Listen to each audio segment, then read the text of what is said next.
పరిచర్యను చేయుట కొరకే పరిశుద్ధుడా నీ కృపనిచ్చినావు.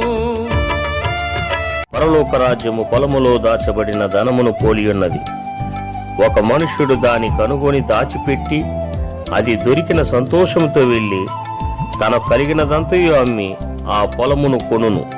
మరియు పరలోక రాజ్యము మంచి ముత్యములను కొన వెదకుచున్న వర్తకుని పోలియున్నది.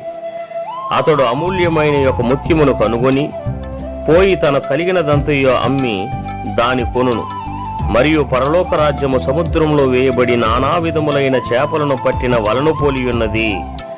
అది నిండినప్పుడు దానిని దరికిలాగి కూర్చుండి మంచి వాటిని గంపలో చేర్చి చెడ్డవాటిని బయట పారవేయుదురు. అలాగే యుగ సమాప్తి యందు జరుగును.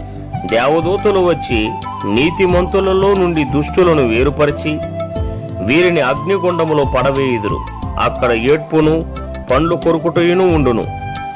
వీటినన్నిటినీ మీరు గ్రహించితిరా అని వారిని అడుగగా వారు గ్రహించితిమనిరి.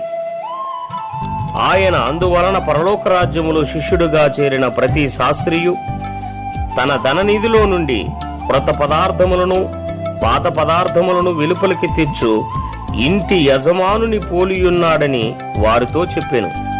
యేసు ఈ ఉపమానములు చెప్పి చాలించిన తరువాత ఆయన అక్కడ నుండి వెళ్లి స్వదేశమునకు వచ్చి సమాజ మందిరములలో వారికి బోధించుచుండెను. నీ పరిచర్యను చేయుట కొరకే పరిశుద్ధుడా నీ కృపనిచ్చినావు.